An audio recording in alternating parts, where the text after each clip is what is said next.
우리가 살아가고 있는 현대사회가 과연 어떤 방향으로 변해가고 있는지를 지금부터 정리를 시작할 텐데 동그라미에 나와 있는 제목부터 일단 보세요. 오늘날 우리가 살아가고 있는 현대사회는요. 세 가지 방향으로 향해 가고 있습니다.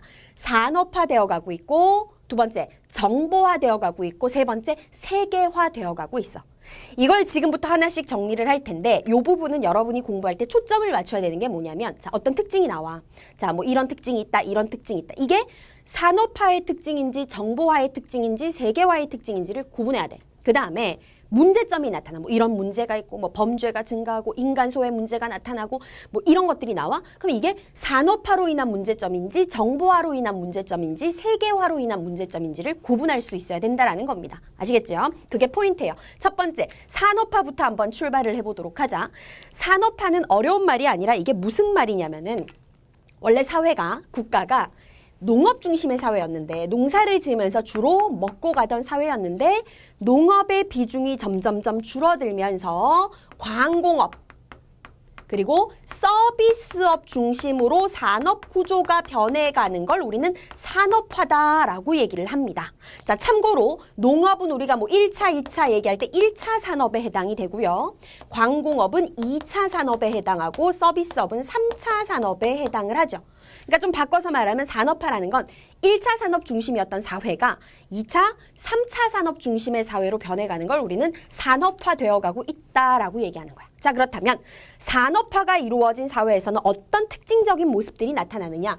가장 큰 특징이 바로 대량 생산, 대량 소비가 이루어진다는 점이야. 왜 그렇겠니? 기계가 물건을 정말 사람이 만들 수 없는 속도로 막 대량으로 찍어내잖아요. 뭔가 물질적으로 풍요로워지니까 사람들도 소비가 과거의 농업사회보다 굉장히 많아지잖아요. 그걸 대량 생산, 대량 소비라고 하는 거야. 그 다음에 나머지 산업사회가 되면은 그만큼 비슷한 말이라고 할 수 있는데 물건을 만들기가 쉬워지니까 생산성이 향상돼. 생산성이 높아지고 생활 수준도 전반적으로 높아지죠. 헷갈려서는 안 되는 게 생활 수준이 높아진다는 게 모든 사람이 다 똑같이 잘 산다는 건 아니야. 여러분은 경험해보지 못했겠지만 여러분의 할머니, 할아버지가 이 세상에 살았던 시대, 그 시대를 생각하면 왜 우리나라 되게 가난했잖아요. 그때는 뭐 간식은커녕 하루에 세 끼 밥 먹는 것도 버거운 사람들이 너무너무 많았단 말이지. 근데 오늘날은 어때요? 사실 먹는 문제는 전부 다 해결됐잖아. 그러니까 전반적으로 생활 수준이 좀 높아졌다라는 뜻이고, 다음 산업사회가 되면 산업화가 되면 인구도 증가하게 되고요. 그리고 도시가 발달하게 된다. 왜? 사람들이 농사를 안 지으니까 다 도시 가서 살잖아. 그래서 도시가 발달하고 도시화가 진행된다. 도시화는 앞단어에서 우리가 배웠던 거고 이게 산업화의 특징이야. 자, 그렇다면 산업화라는 게 항상 좋기만 한 것이냐? 당연히 아니겠죠. 산업화로 인해서 생기는 대표적인 문제들이 뭐가 있냐면 첫째, 전통적인 가족제도가 붕괴돼. 응? 전통적인 가족제도라는 게 뭐냐? 옛날에 농사 짓던 시절에는요. 한 집의 식구가 어떻게 구성됩니까? 보통 기본적으로 대부분의 가정이 할아버지, 할머니가 있고 그 밑에 아버지, 어머니 계시고 자식이 한 기본 5명 이상. 그러니까 가족 구성원이 10명 이상. 이게 되게 보편적인 가족이었단 말이야. 근데 오늘날 산업화가 진행되면서 자식들이 일자리를 찾아서 도시로 떠나기도 하고 아이를 적게 낳기 시작하면서 보통 가족 구성원이 아빠, 엄마의 자식 1명 또는 2명. 제일 많잖아요. 할아버지, 할머니는 시골에서 따로 살잖아. 그러니까 우리가 생각하던 과거의 전통가족 제도는 붕괴되었다라는 거고 그 다음에 뭐가 심해집니까? 산업화가 되면서 쉽게 말해서 돈을 잘 버는 사람은 잘 버는데 또 일자리가 없는 사람도 있고 경제적으로 어려운 사람도 있어요. 빈부격차가 굉장히 심해집니다. 다음 또 어떤 문제가 생길까? 산업화하면 막 공장에서 매연, 자동차 이런 거 생각나지? 환경오염이 심각해지게 되고요. 그 다음에 또 하나 산업화 시대의 문제 중에 하나가 거기 보니까 인간소외라고 나오는데 인간소외라는 건 뭐야?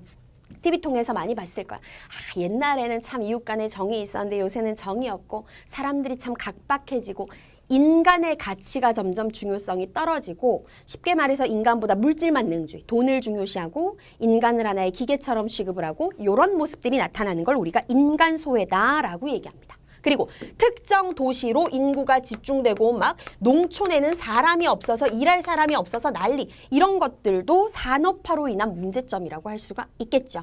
자, 여기까지가 산업화의 특징과 문제점이었고요. 이제는 두 번째, 현대사회의 변동 모습 또 하나 정보화에 대해서 한번 정리해 보도록 가겠습니다. 자, 정보화라는 건 뭐냐면 어려운 말이 아니야. 정보가 그만큼 중요해진 요소가 됐다라는 거지. 지식이라든지 남들보다 한 발 앞서는 정보, 이런 것들이 굉장히 중요해지고 지식하고 정보가 사회 변동의 가장 핵심적인 요소가 되는 그런 사회. 그러니까 지금 우리가 살아가고 있는 21세기 사회가 바로 정보화 사회다라고 생각하시면 돼요. 자, 그러면 정보화 사회에서는 어떤 특징이 나타나느냐? 여러 산업 중에서 공장에서 물건 만들고 이런 게 아니라 정보통신과 관련된 산업이 엄청나게 발달한다는 거. 이게 정보화 사회의 첫 번째 특징. 그 다음에 두 번째, 지식이라든지 정보, 이런 걸 누가 더 빨리 많이 창의성 있게 생산해낼 수 있고 누가 지식과 정보를 남들보다 좀 더 잘 활용할 수 있느냐, 이런 지식과 정보에 관련된 능력을 갖춘 걸 굉장히 중시하죠. 세 번째, 이건 여러분들이 다 겪고 있는 건데 생활의 편의성이 증대돼요. 정보화 사회, 특히 우리나라 같은 경우에는 인터넷 속도 세계 최고잖아요. 그러니까 집 안에서 내가 바깥에 나가지 않아도 해결할 수 있는 게 너무 많아.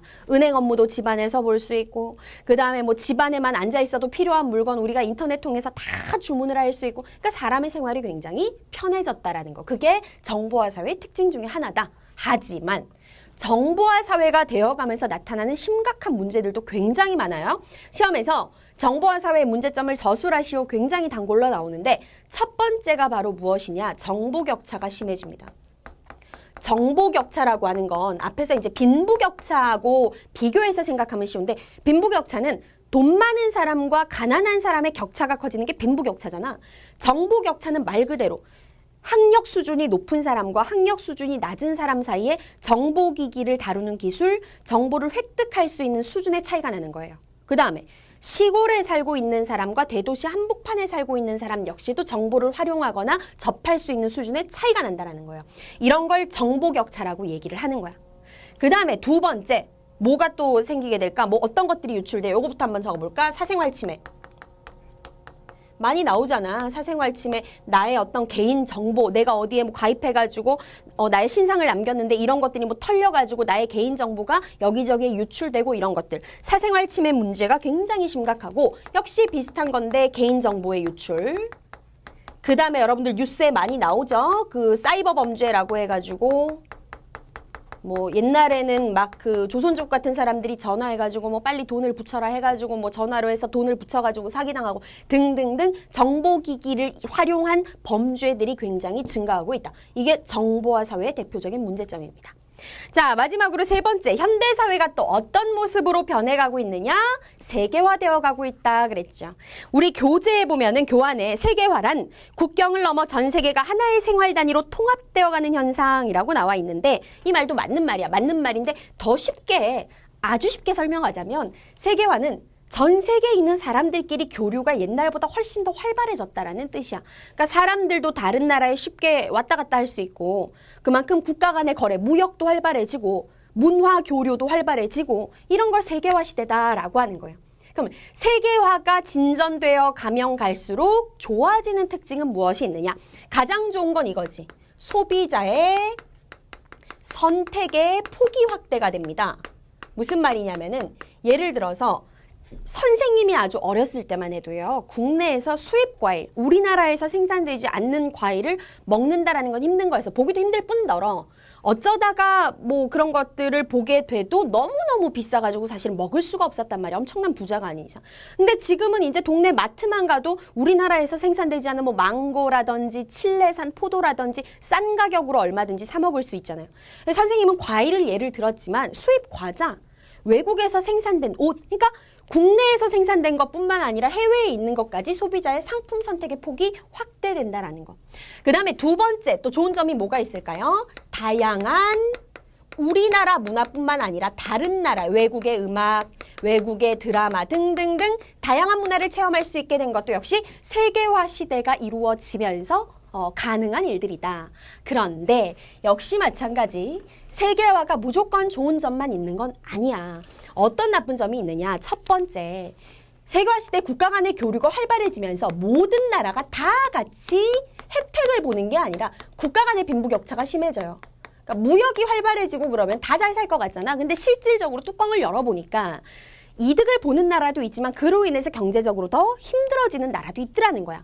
세계화의 문제점이고요. 그 다음에 환경오염은 우리 산업화의 문제점이기도 했지만 세계화의 문제점이기도 하죠. 가장 쉽게 예를 들어서 세계화 시대가 되면서 국가 간의 무역이 굉장히 활발해져. 무역을 하면 보통 상품 같은 걸 전부 다 배에다가 실어서 옮기게 된단 말이야. 그 배가 엄청난 기름 연료를 쓰잖아. 걔네들이 뭘 내뿜습니까? 이산화탄소를 내뿜잖아요. 그러니까 세계화가 환경오염을 더 가속화시키기도 한다라는 거고. 그 다음 강대국의 문화가 약소국, 좀 힘없는 나라로 퍼지게 되면서 소수민족이라든지 약소국의 문화가 점점 사라지고 있는 것도 세계화의 문제점 중에 하나야.